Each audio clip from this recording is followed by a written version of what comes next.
Hi there, and welcome to this session about the SDDC Lab project.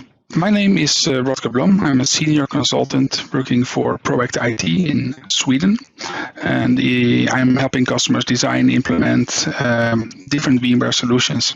And with me today, I have my good friend and partner in crime, Chanu. Louis. Hello, my name is Chanu, and I'm a principal solutions architect. Also deal with a lot of customers regarding NSX and SDDC, and look forward to showing this all to you today. Thank you for joining us. So the SDDC Lab project is primarily about enabling users to deploy complete nested vSphere with NSX-T environments in an automated fashion using the general available installation media provided by the vendors. And when we started this, we also wanted to learn more about how to achieve this using Ansible, if it was possible at all. So it was really, and it still is, kind of a learning exercise for the both of us. We also wanted to make this a public project, so available to anybody who wants to use the code, change the code, or improve it. So it's all available in a public GitHub repository. As mentioned, the GitHub repository is where the code and the scripts are hosted. So I suggest we just take a look at the landing page of the GitHub project. So when we started working on the README for this project, we really wanted to create a comprehensive documentation that contains all of the information that you need to deploy a SDDC Lab pod. So we really encourage you to take some time and read through this document as you are beginning to learn more about the project, begin to deploy your first SDDC Lab pods. There's another document as well that we call First Pod. We're going to touch upon that document in a minute. But really, it will reward itself if you take some time learning more about the project by reading these documents. Louis, why don't you have a go at the physical environment for an SDDC Lab, what that all looks like? Certainly. So the first thing to keep in mind is you'll see something referred to as pod numbers. And the way that works is every pod is given a number on it's either 10, 20, 30, it's in multiples of 10. And the reason for that is we have each one of those pod numbers and an offset equates to a VLAN or a network within that pod. So that's why the pods are spaced out in terms of values of 10.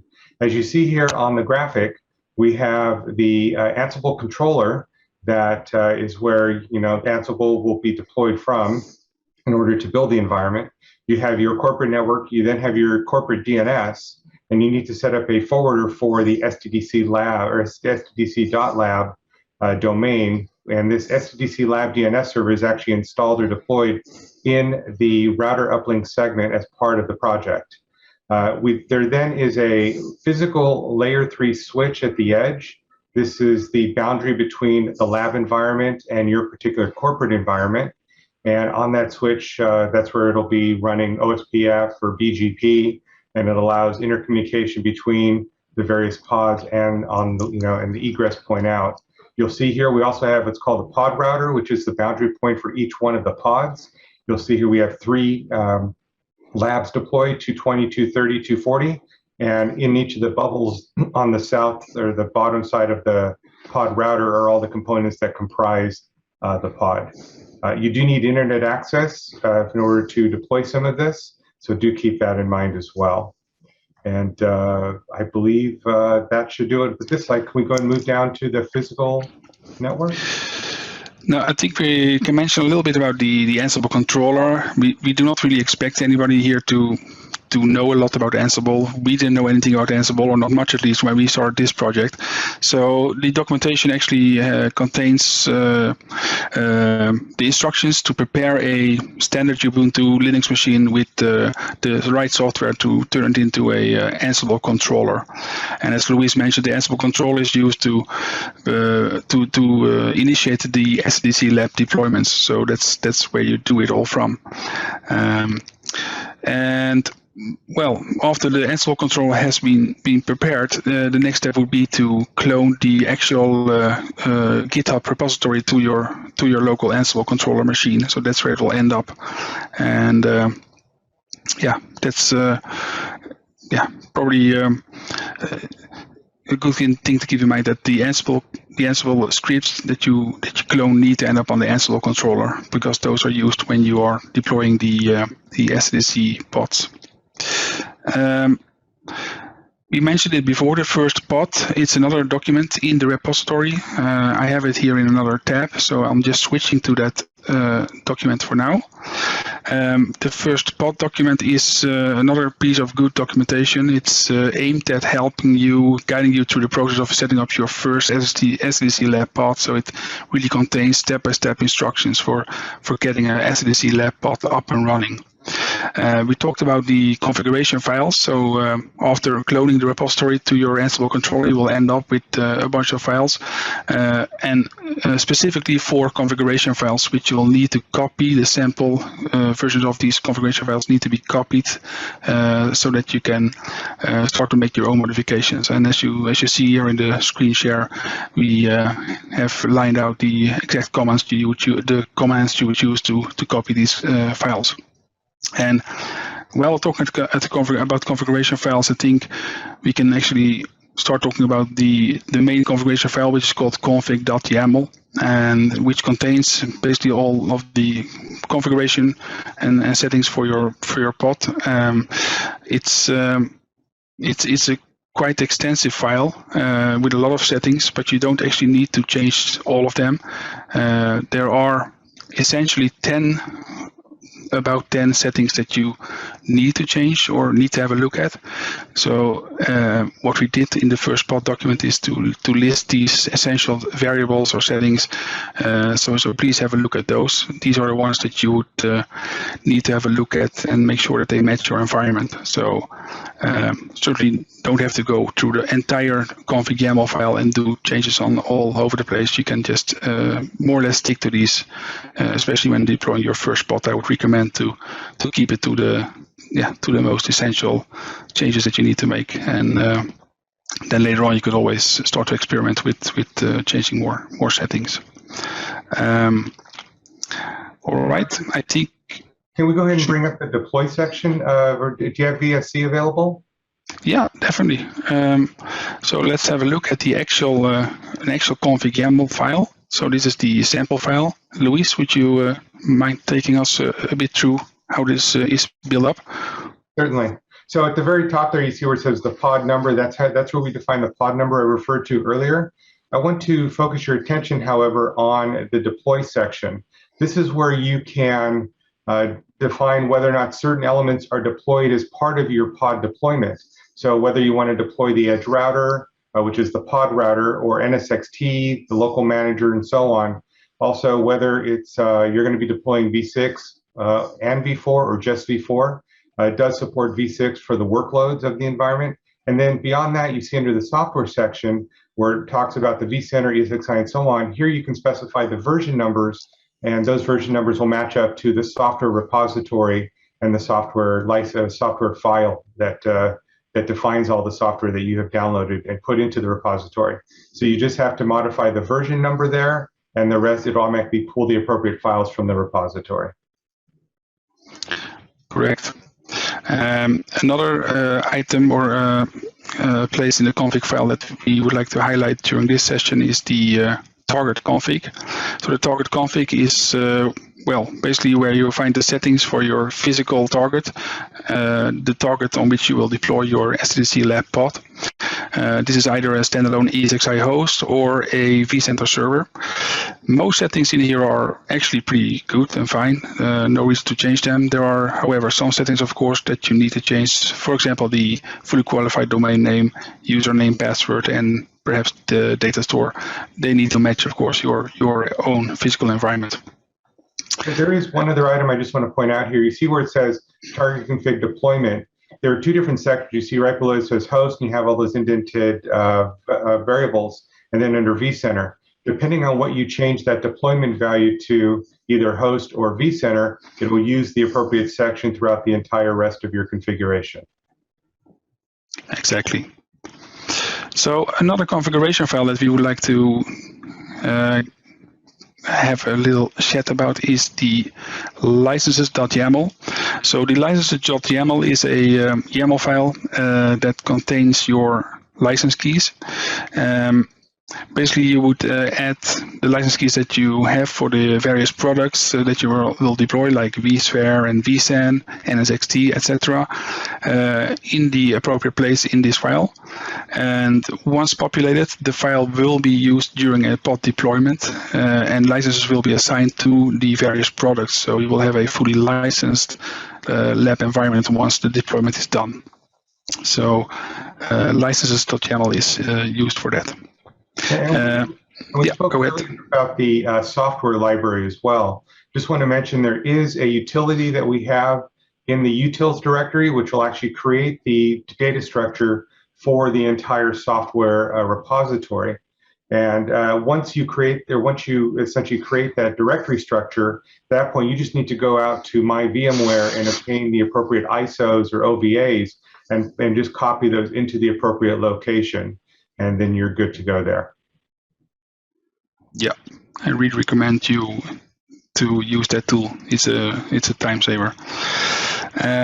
All right, I think that's it for the first pod. Let's have a look at another item we need to touch upon, which is the preparing of the configuration. Luis, what's that all about?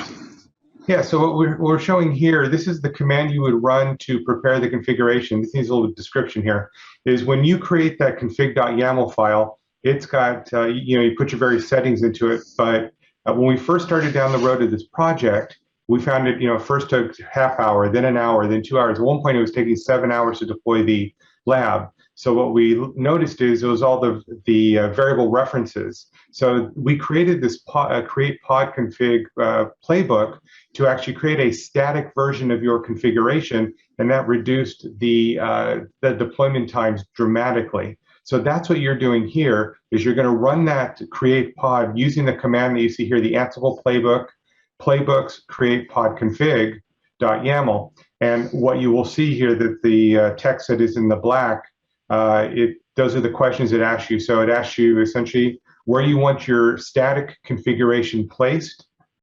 We put that into your home directory. And then what is the config file that you want to be converted or made into that static file? So you can have multiple different config files, config.yamls for different structures and things, or different pod numbers. And you just enter it there. When it runs, you will see as part of the messages, you'll see what's on the bottom there. And you notice the very bottom line where it has the sudo Ansible playbook -e. That command right there is what you ultimately run to deploy your pod. And the -e says bring in various environment variables, and then the @ is referencing a particular file. And you see here the pod 230 config. That is the static configuration that got created by create pod config. And then we're sending all that into a playbook that we've created called deploy.yaml, which does the actual deployment. So all you do is you enter this full command, and then that right there will start the pod deployment. And sudo is needed because we actually we break open the ISOs, we recreate ISOs, and things like that as part of the deployments. We have to have ability to write into the file structure. Yep. So it's shown here as well.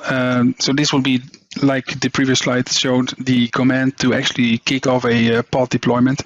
So it's the Ansible playbook command. As Luis mentioned, needs to be run with sudo.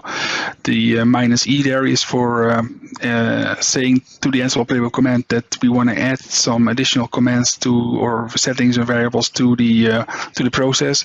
In this case, we point to our statically or to our generated pod configuration file, which will then be read into the process and used during the deployment.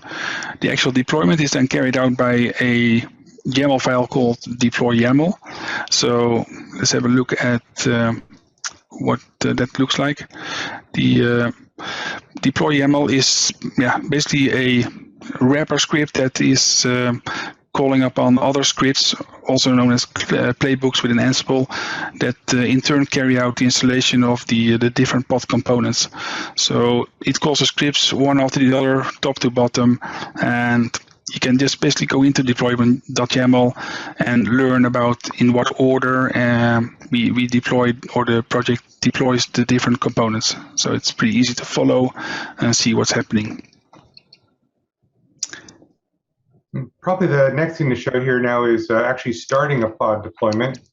And so when you do run the pod deployment, at the very end, by the way, you started with the command we just had previously, but which is shown here. And then at the very end, you'll see a summary screen that comes up, and that's what we're showing you here. And you notice how it says change 128 items were changed and so on. And as long as you don't have any failed, and if it does fail, it'll be during the process. But this is what you should see after a completed deployment, at which point the pod is ready to use. By the way, we should also mention that as part of the deployment, we do populate DNS. So all of the host names, NSX, vCenter, all the components are also populated into DNS. So you can use DNS names to reach those various components. Rutger, maybe you want to show your documentation. Oh, actually, that's right. The multi.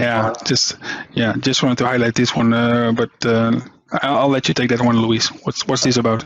Okay, so we had a person on Twitter that actually took our project, and he deployed 10 pods at one time. So in version 3, it does support simultaneous deployments of pods. So we can see here in just over an hour, they deployed a total of 10 pods, or 10 lab environments on their nested or on their physical servers, which they could then use.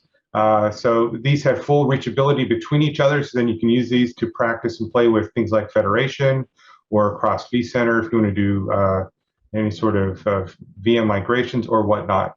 So it's actually pretty cool, and we included the URL to the Twitter post that I did regarding all of this, in case you wanted to see more about that. Yeah, it's pretty amazing. So once a pod is deployed, if we go back to our physical vCenter, we actually see the following components here being deployed.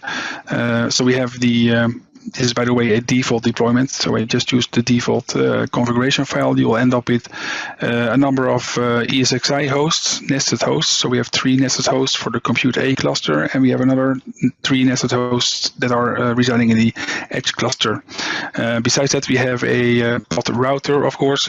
We have the vCenter for this specific pod, as well as a vRealize login site instance for this specific pod. So that's what it looks like from within the physical vCenter. So every pod gets its own nice little pod VM folder. So that's all organized in a nice way, especially when deploying multiple pods. It's very easy to keep track of where virtual machines are residing and which the pod they belong to. So that's pretty cool. Okay. Let's have a look at some other things surrounding the deployed pod. So we have a piece of documentation that is generated every time a pod is deployed. It's basically I'm going to scroll to it here. Just click it instead. It is a rather simple HTML file generated at each pod deployment. It contains information regarding the settings you used for your pod deployment. It has links to the various management interfaces, the versions you deployed, etc. Credentials are there as well, and then we have some information about the networking that has been configured for you within the pod. So it's all there for you, and you can just pick up the HTML file and distribute it to anybody who would like to use the nested environment for testing or proof of concept purposes. Then we have the networking part of the pod, and I think Luis, if you could just walk us through how this is actually being set up. Certainly. So the networking piece is the one area where we get a lot of, where some people try to deploy this, get a little confused. So we want to spend some time here. We mentioned earlier that the pods are numbered in 10, 20, 30, so on. So the pod numbers you see here on the left, in this example, is pod 100. And then here are all of the 10 networks that get deployed within each pod. You'll see that the VLAN IDs just take the pod number and increment it by the offset from thus 100 to 109. And this describes how each is used. And if we scroll down just a little bit more, here's a graphical interface or a graphical picture. And Rutger, can you zoom in just a little bit? There we go. So if we look at pod 240 there, the green circle, that's the pod router at the edge of the border of the deployed pod.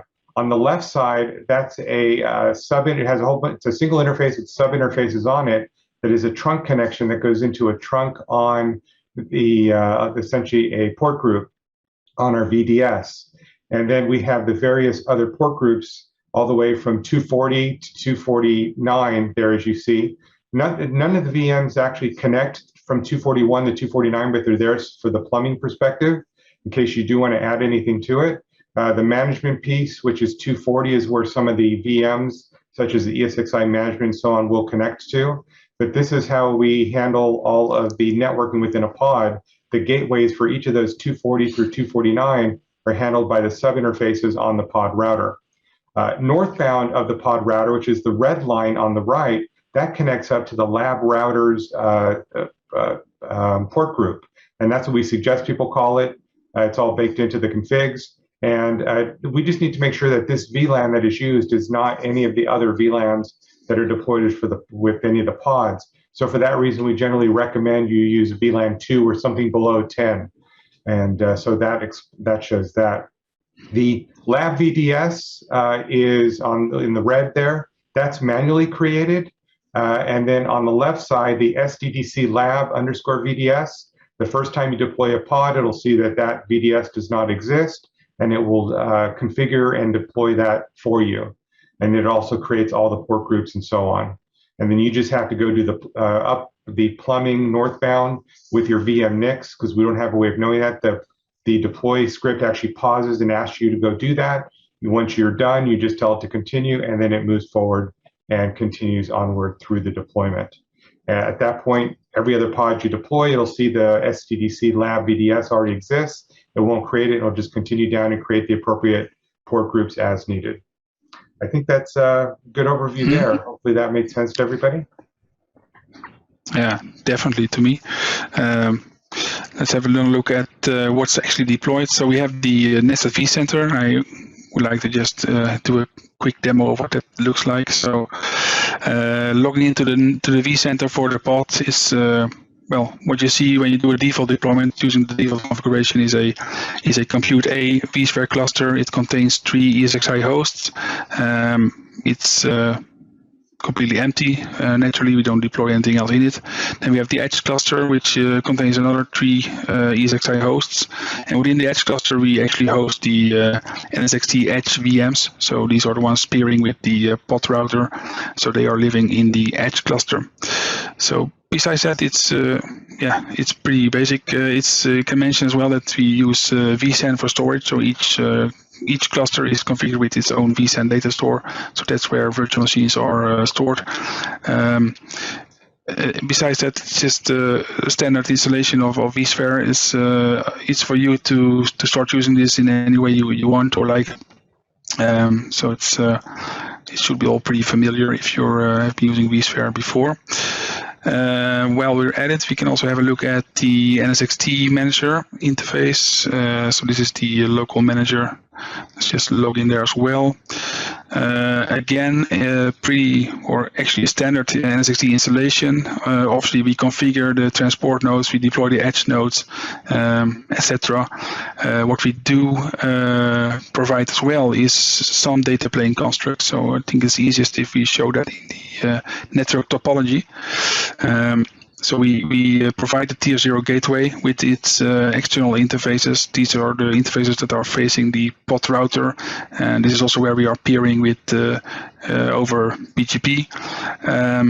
Southbound of the tier 0, we have our tier 1 gateway. We also configure that one for you. And connected to this tier 1 gateway, we have a couple of overlay segments. We just created a couple of them for you.